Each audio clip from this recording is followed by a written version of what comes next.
Hello and welcome to the inaugural episode of Your Ethical Will with Eileen Walsh on Southland TV. An ethical will is a wonderful, life-changing document that you write that I have been teaching audiences to write for many years. It's a journey, a reflection on your life, its meaning and purpose to benefit you first and foremost, and those coming after you. The mission of our show, Your Ethical Will with Eileen Walsh, is to give everyone a platform, a place to tell their story, a place to heal, a safe place to share, to mine their life for its meaning, how it has shaped their worldview, and most importantly, how to gift that story, how to leave it as a priceless legacy for those coming after you. We will have on this show ethical wills take flight. Our guests will tell us their stories. We will mine those stories for the meaning, for the worldview, for what their life has meant to them, how it has shaped their values and beliefs, and how they want their story to benefit and enrich those coming after them.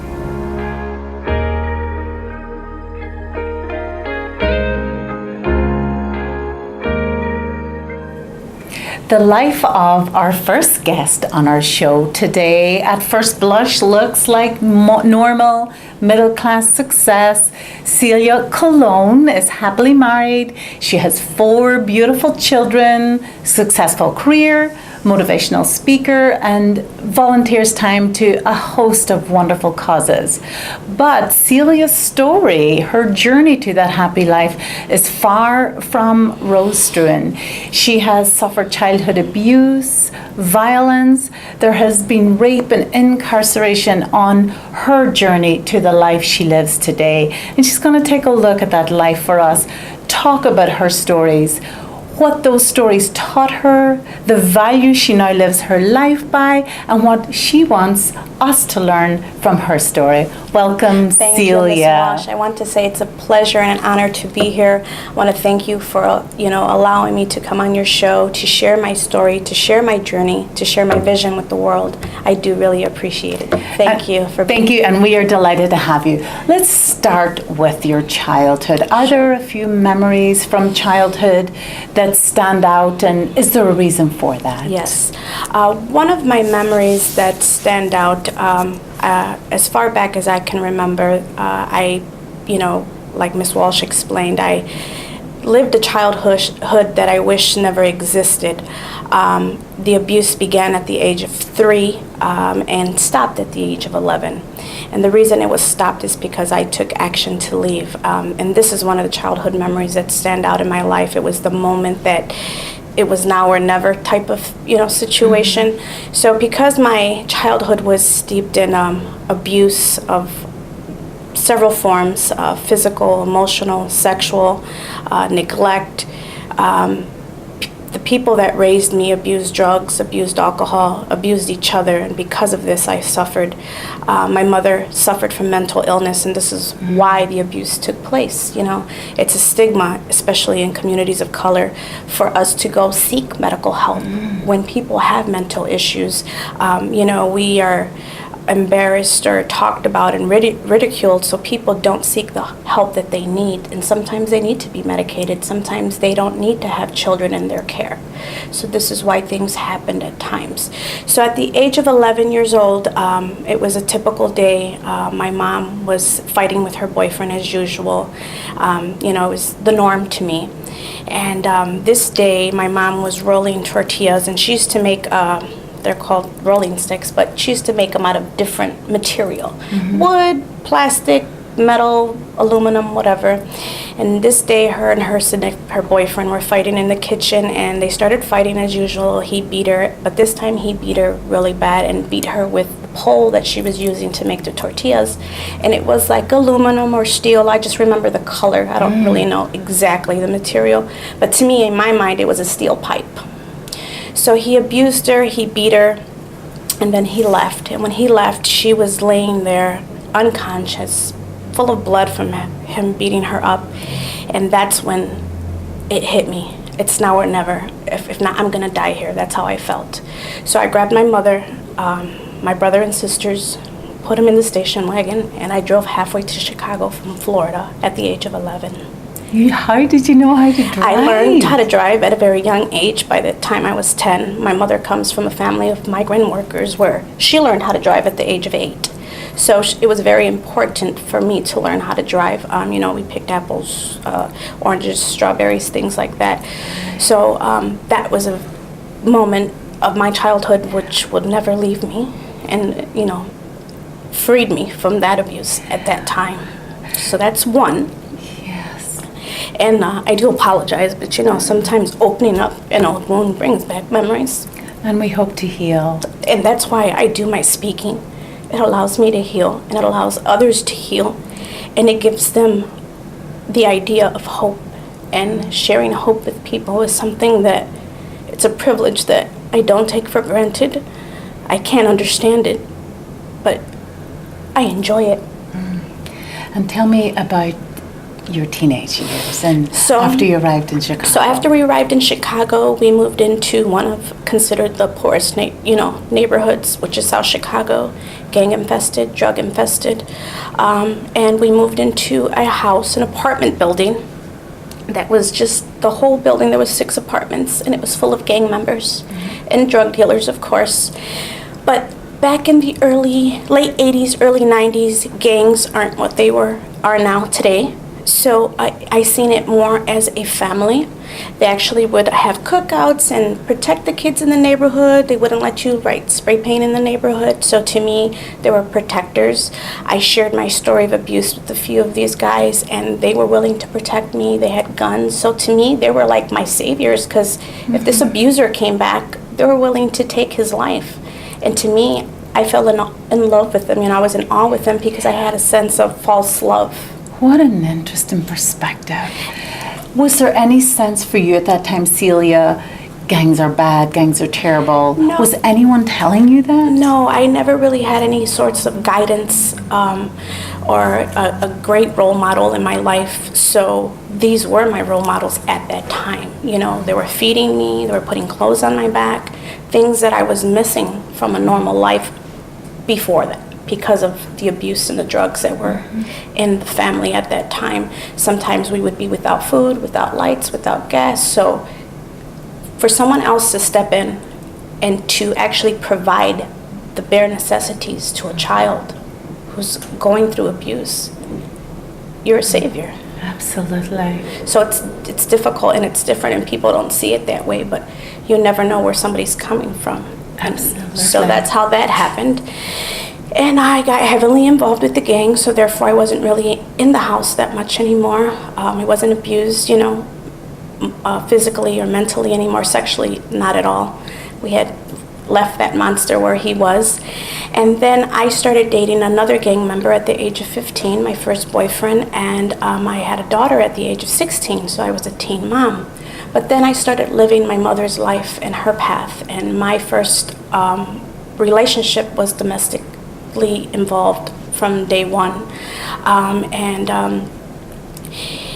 I went through getting beat up all the time, and just, I used to try to run away and move into 2- and 3-story apartment buildings so he wouldn't be able to break in, but this man would seem to climb up the shafts of the rails of the house and still break in and beat me up. So at this time, I was 17 going on 18. I started to think and plot out this man's murder in my mind because I seen no other way of leaving this abuser. I seen no exit. I felt like I was trapped. Even though I wasn't, I didn't know that there was help out there, and that's a problem with a lot of people that come from poor communities. We don't know where to turn to or who's out there to help us, and there is a lot of people out there to help us. There's tons of people that care, and there's tons of programs, but we're so trapped in our own little lives that we don't know where or how. So at that moment, at the time I was 18, this is when my life took a toll. He shot at me in my house with my daughter. She was only about 8 months old, laying on the couch. I still have the scar. And that's when I started to plan his murder in my mind. And a few weeks later, I caught my case and I went to prison. So God, I believe, saved me from a life of torture and took me someplace to take me away from everything I knew and everybody I knew to talk to me. That must have been so difficult, because I'm sure you didn't see the reason at the time, Celia. No, of course not. This is now that I'm older and I understand. Yes. So I left my daughter at the age of 1. I went to prison for 6.5 years, from 18 to 25. So I grew up in there. I had a lot of women pour life experiences into me, teach me a lot about life. I joined a program, a hospice program in there called WHO, Women Helping Others, and that changed my life significantly. It taught me empathy. It taught me to deal with my emotions. It taught me to talk about what happened. I never used to cry before. Now I cry all the time.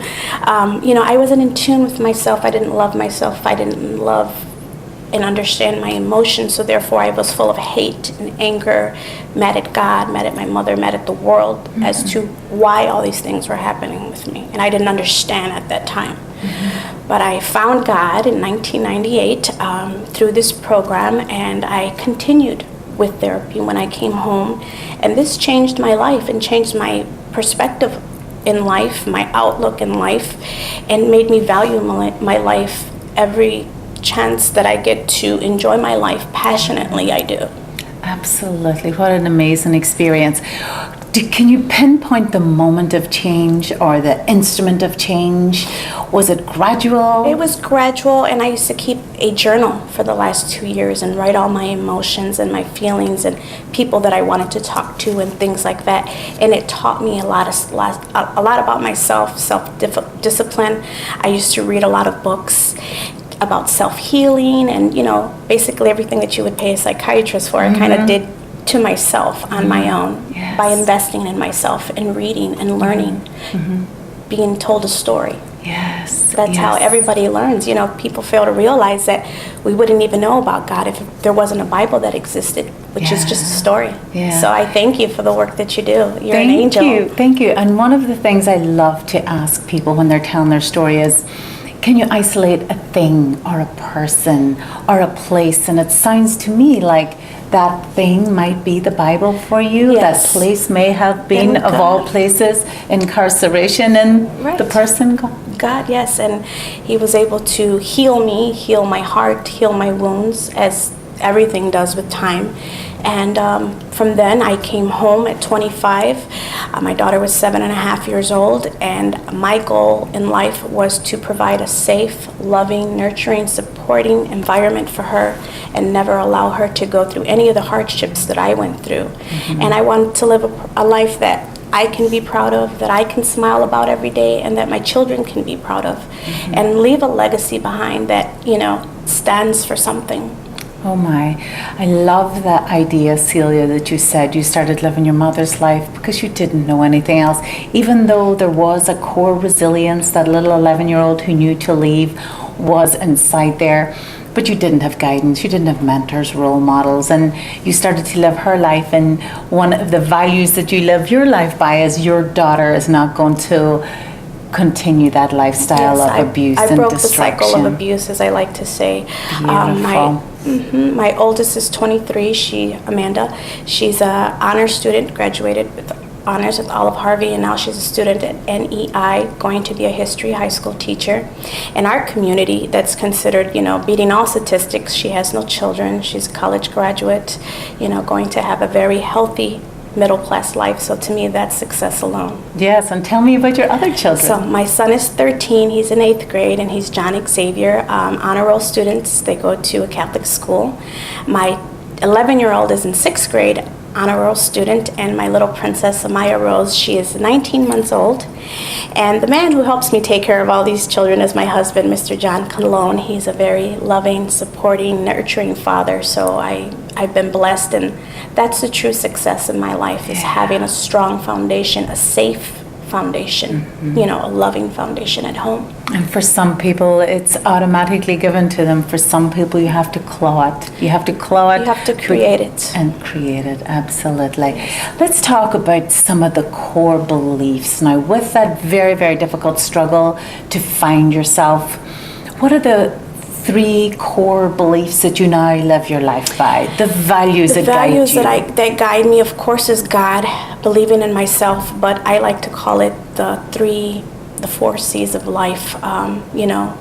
Taking the commitment to take a chance to create a change. Oh, I love it.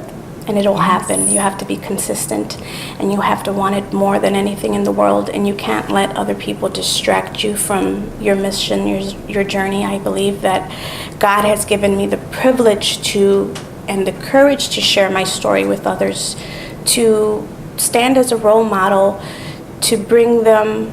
I'm kind of like when I volunteer at Cook County Jail, Division 4 and Division 8, sometimes my husband asks me, why do I go there?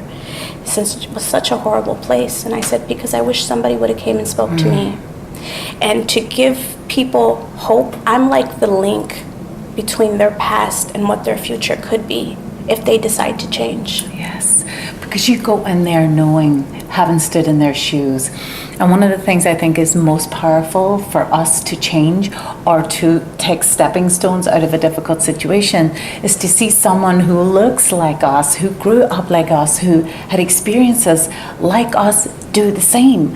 Because we're so quick to think it's the other. Well, they can do that, she can do that, that nationality, that ethnicity can do it.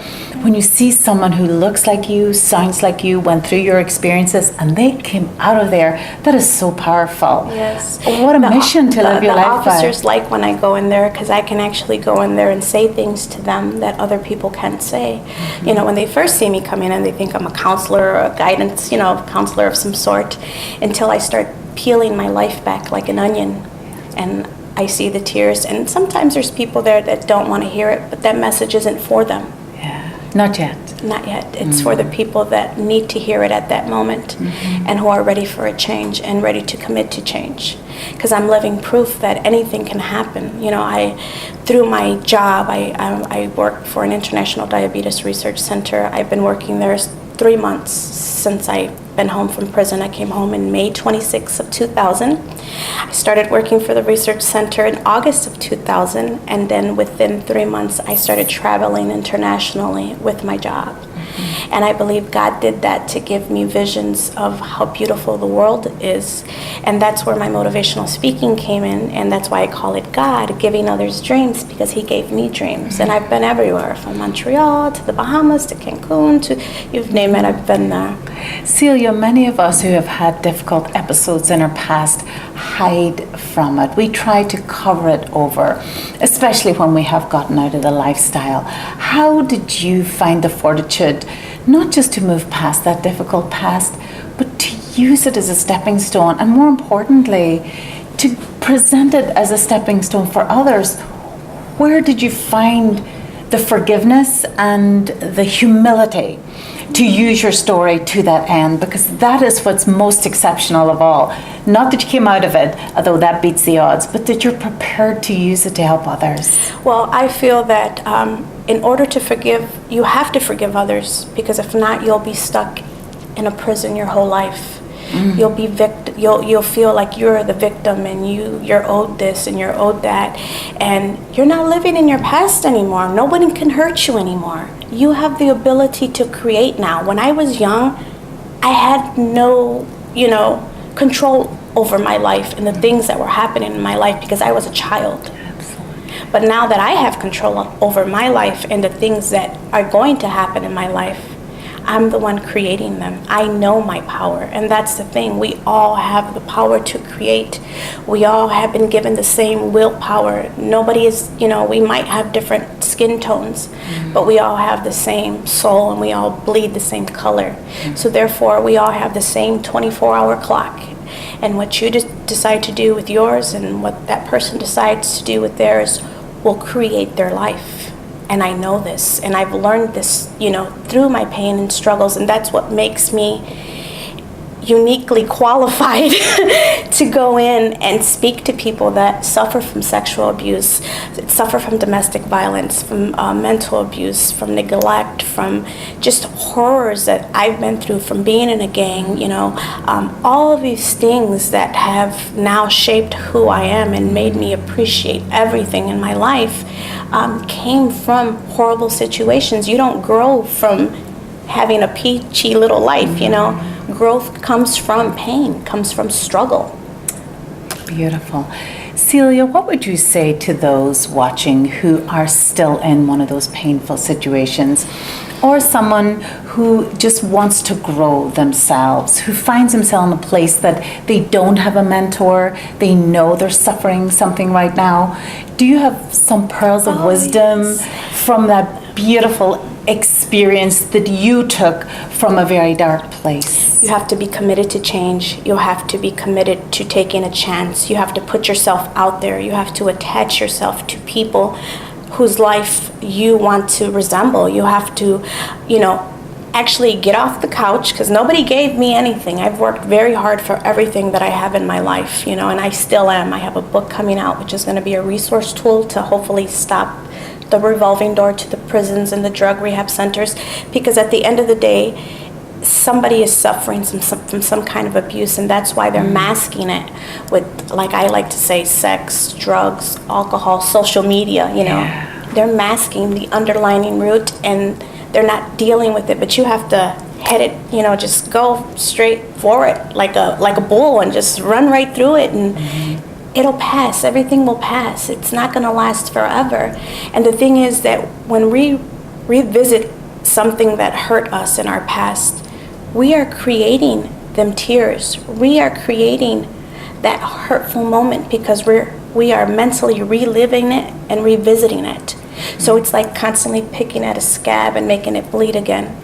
You have to learn how to let go, how to forgive, and how to heal, because at the end of the day, God will have the ultimate say, and everybody will see Judgment Day. And you have to remember, you have to make a life that you're happy about and a life that you're passionate about, and you can't worry about making other people happy.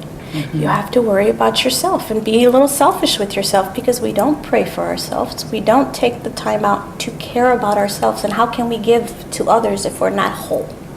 Lovely. And one of the things I loved that you said was, if you want to go forward, if you want to get off the couch, if you want to get out of addiction and you can't do it yourself, find help.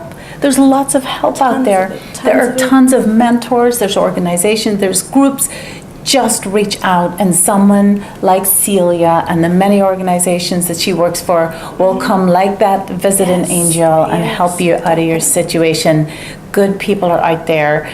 People have been where you are, and they do want to help you. And they can succeed, because I'm a walking testimony, as I like to say. I share my life with everybody to give that gift of hope and to hopefully be that idea of change, and that it can happen for people of any ethnic race, any financial background. Success is something that you determine, not what other people determine for you. Absolutely. What about some hopes for your future and for your children's future, your blessings for your children, the community, the world? Okay, so of course for my children, I want to live till like I'm 120 so I can be like a great-great-great-great-grandma, and I want to enjoy the world with them. I want to take them on an adventure like God took me to go see different parts of the world. So I want to travel the world with them and show them how beautiful the world is and people are. For the community, for the world, what I'm doing right now is I am working on a book that will be a resource tool for the people coming out of prisons, for people coming out of drug rehabs, or even for the youth. I'm going to have two separate versions, because everything that happened to me as a child, and from 3 to 18, all of the abuse. So I can relate to that age group. And it's going to be a self-development tool, a motivational tool, a tool that makes them really think, recondition their minds, recondition their hearts, because we work off emotions and feelings, and whatever we feel, then that affects our actions and our thoughts. So we have to really get to the core base of these things. So I'm taking my progress that I used to reach every single goal that I planned in my journal before I came home for 2 years. And I made every goal without ever missing, you know. It wasn't easy. I did have nights that I cried, but I never gave up. And even though I had a bad day, I would look at my visual aids that I made for myself. So I teach people how to make dream boards, vision boards, put stickies in their purse, on their, you know, their visor. Just everything that I did, I poured into a book, because in the poorest communities of Chicago, there's little to no social services in these communities that really need it, or people don't know how to go and search them out. So in the back of this book is the gold mine. It's full of resources, so no one has an excuse of not to have an agenda for the day. Oh, I love it.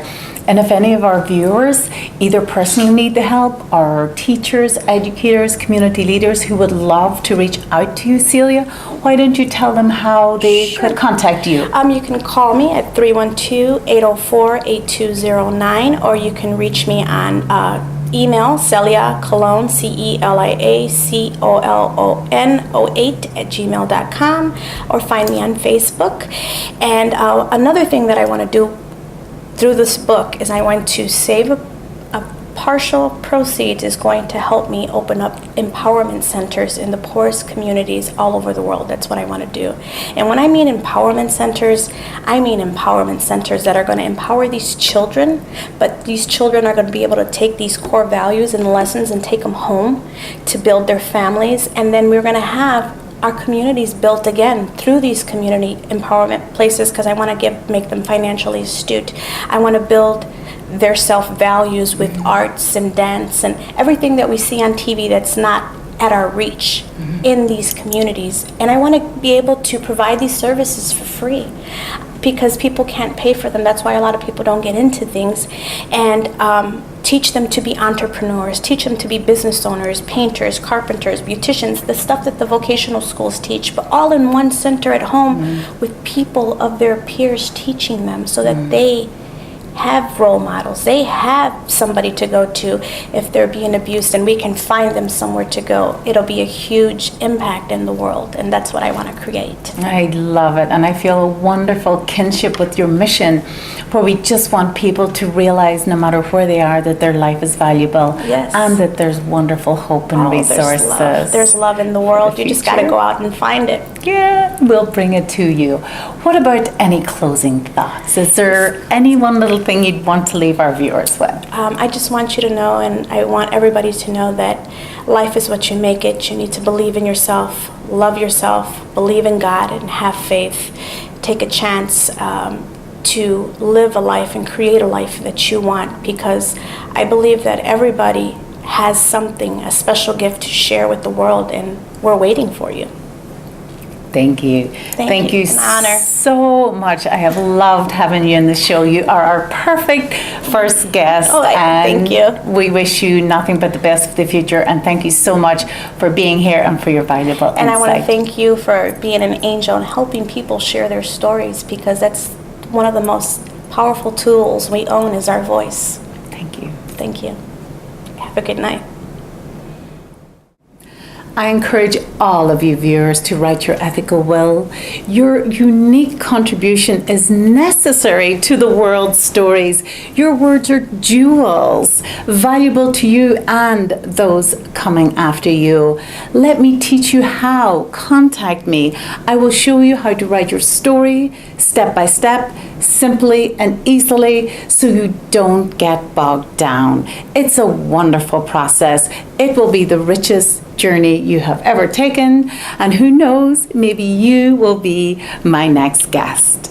Thank you for watching. We will see you next time on Your Ethical Will with Eileen Walsh on Southland TV.